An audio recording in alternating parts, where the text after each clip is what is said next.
Сондықтан бұл Қытай өзі жаулап алған 2 халықтың емес, 3-4 халықтың жерін қосып Шыңжаң деді. Неге? Ол жерде қырғыздың жері тұр. Қызылсу қырғыз автономиялы облысы тұр. Сол анау Такламаканның құмында жалғыз жасыл жер сол қырғыздың жері. Жайлауы, көлі, су тұр. Тәжіктің жері тұр ана.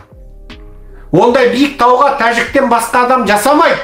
Ташқорған тәжік автономиялы ауданы тұр. Ол Қытай басып алған тәжіктің жері. Енді мына Ұлан Ғайыр, Іле, Алтай, Тарбағатай, ол жайла, ол менің туған жерім Сайрам көлі, ол деген, ол Швейцария далада қалады. Швейцария деген, Швейцарияға ақша берем десе бармайды ол Сайрамның бойында қазақ. Неге? Ол жердің жаннаты, жап-жасыл тау, мөлдір көз, ап-ашық аспан, жаратушы Алланың бір шексіз мейірімімен, шүлер махаббатымен жаратып қойған жер. Іле, Алтай, Тарбағатай, Сайрам деген жерлер. Анау көлін көрсең жылайсың еңіреп. Іленің басы сонда жатыр, өзен. Егер іленің басынан айырылса, Қапшағайын құмға айналады. Балқашыңның шаң аспанға шығады. Іленің басы жатыр о жерде. Ертістің басы Алтайда жатыр. Қытай жаулап алған жерде жатыр. Ертіс өзенінің басын, орыстар айтатын ертішті Қытайға беріп қойсақ, немесе Қытай кеткен соң орнына мен қожайын болам деп отырған ұйғырға берсек, онда бүкіл Шығыс Қазақстан, солтүстігің, бүкіл Қазақстанның 3/1 жерінің шаң аспанға шығады. Мына өзеннің басының бәрін ұстап отырған мына Өзбекстан Қарақалпақты қалай сорлатты? Су бермей қинап. Оңтүстікте көктемде Өзбек су бермесе шөлден өледі қазақ. Суда тоспаны ағызып кеп жібергенде қазақ балыққа айналып қырылады. Суды ұстап Өзбек сөйтіп ойыншыққа айналдырып отыр. Ендіге Ертіс пен Іленің басын мына кейбір аталмыш ұйғыр саясаткерлер аңсағандай солардың қолына беріп қойса, сосын ертең ұйғырға жалынып отырасың ба, бір тамшы су берші ұйғыр, ойбай. Бір тамшы су берші Ертістен. 10 жыл болып еді, жуынбап едім, биттек кеттім, бір тамшы су берші ұйғыр деп, ұйғырдан су сұрап отырасың ба? Қазақ сонда? Күдіңді жатқа қаратпасын. Өзіңде жоқ болса, әкең де жат дейді. Мен мына жерде ұйғыр халқына бір өшпенділікпен, жаулықпен айтқам жоқ. Қайта жаным ашып бауырмалдықпен айтып отырмын. Олар өздерінің ата-бабасының жеріне ие болсын. Қазақты жау қылмасын. Іле, Алтай, Тарбағатайды Қытай сызып Шыңжаң деді екен деп, ол Шыңжаңды Шыңжаң ұйғыр автономиялы районы болды екен деп, енді ол жердің бәрі менікі деген сөз, ол бекер сөз. Іле, Алтай, Тарбағатай қазақтың жер, сол жерді қорғаймын деп біздің мың сан есіл батырларымыз өлді. Аты бары да аталған аталмаған. Зұқа 1929 жылы неге Алтайда өлтірілді? Кім тарапынан? Қытай тарапынан. Басын еғіп, Қыранның өзеннің басына Қыранның көпірін ілінді. Ертістің бір тармағы Қыран деген өзен бар. Неге ілінді? Ертістің басына ілінді дейтінім сол, Қыранның басына ілінген. Неге?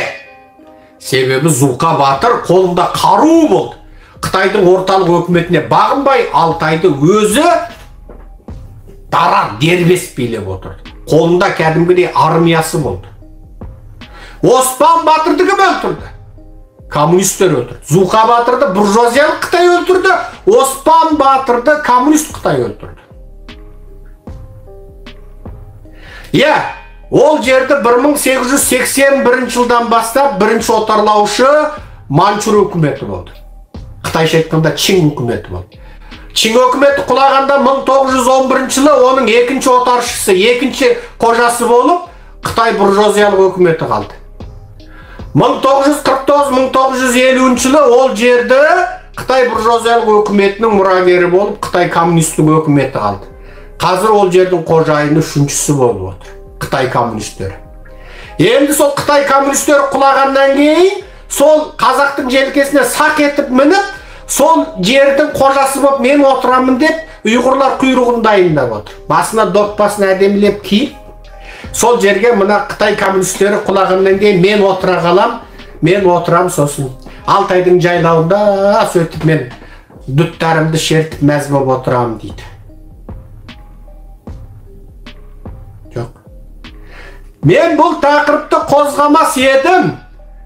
Вашингтонда тұратын, Американың астанасы Вашингтонда тұратын, Салық Құдаяр дейтін ұйғырдың жігіті бар. Құдаяр десе, қазақтар түсінбесін, Құдайжар деген сөз. Сол Салық Құдайжар деген ұйғырдың жігіті Шығыс Түркістан босқын өкіметінің президенті ма, премьер-министрі ма, сондай мәнсабы бар жігіт.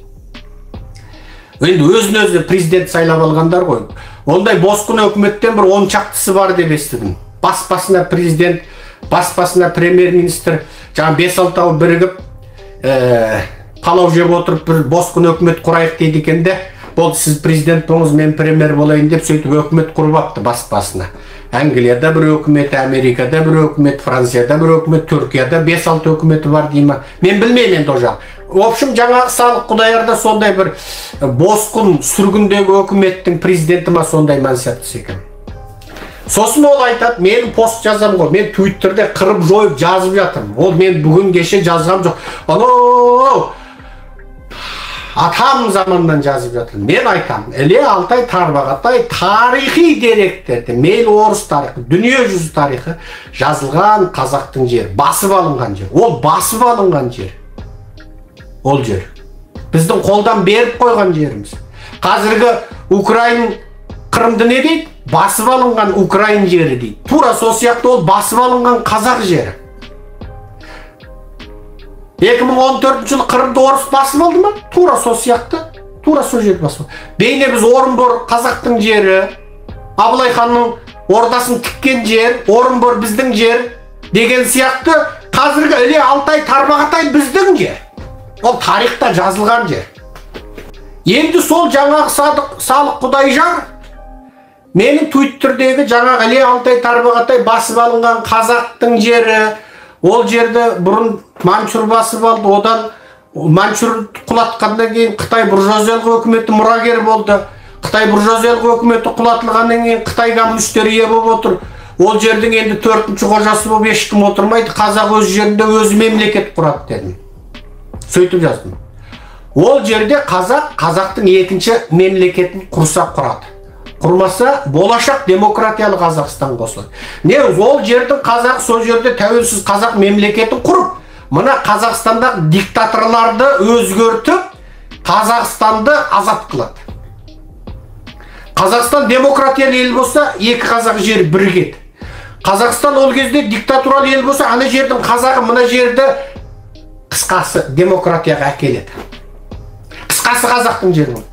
Ағылшында 5 мемлекет бар. Англия ағылшын, Канада ағылшын, Аустралия ағылшын, Жаңа Зеландия ағылшын, Америка ағылшын. 5-еу бәріміз ағылшынбыз, бірігейік деді ме? 5-еу мемлекет. Испан тілді 30 шақты мемлекет бар. Француз тілді бәленбай мемлекет бар. Болсын да. Қазақ тілді 2 мемлекет болса, не, тақиямызға тар келе ме? Бұл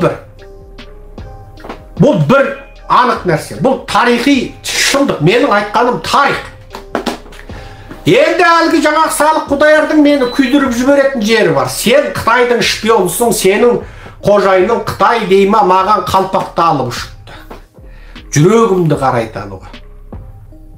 Бұл аталмыш президент, премьер-министр болып Америкада жүргендерді мен ойлаппын. Бұлар енді Америкада жүр, Еуропада жүр, демократия дейтіндер сен енді ішпесе де татып біраз демократиялық рухтанып қалды десем, жоқ, бұлар сол.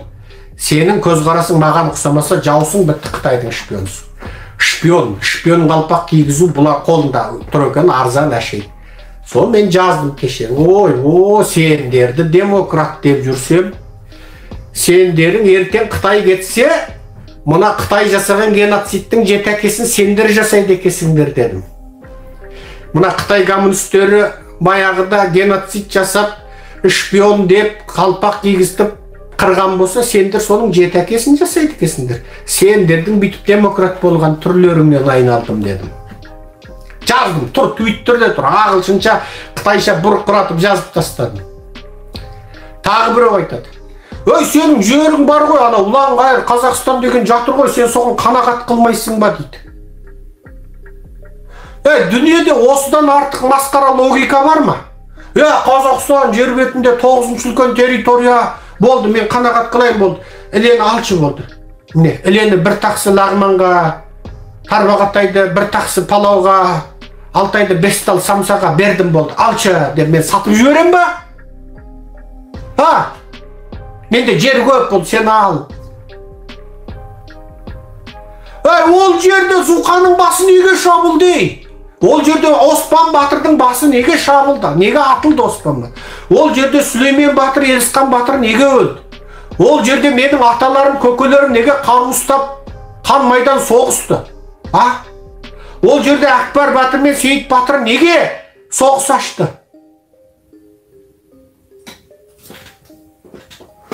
Сонда сол Зұлқа Батыр, Оспан Батыр сол жерде ұйғырға алып берейік деп соғысып па?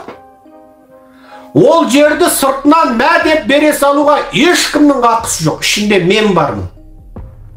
Ешкімнің қақысы жоқ. Егер кімде-кім ол жерді сыртынан саудалап мә саған болды, сендер қиналып кеттіңдер, обал болды, мә алыңдар десе, оны Құдай атады. Неге? Алдыңғы ата бабамыздың ана қанмен суарған жерін мә деп бере салуға ешкімнің қақысы жоқ. Менің де қақым жоқ. Менің де қақым жоқ. Ешқандай қазақтың қақысы жоқ. Ол жер қазақтың жері. Егер кімде-кім сыртынан ол жерді балды алыңдар, балды алшы мә десе, оны Құдай атады. Ол мұнафиқ. Ол ана ата бабамыздың рухының алдында қара бет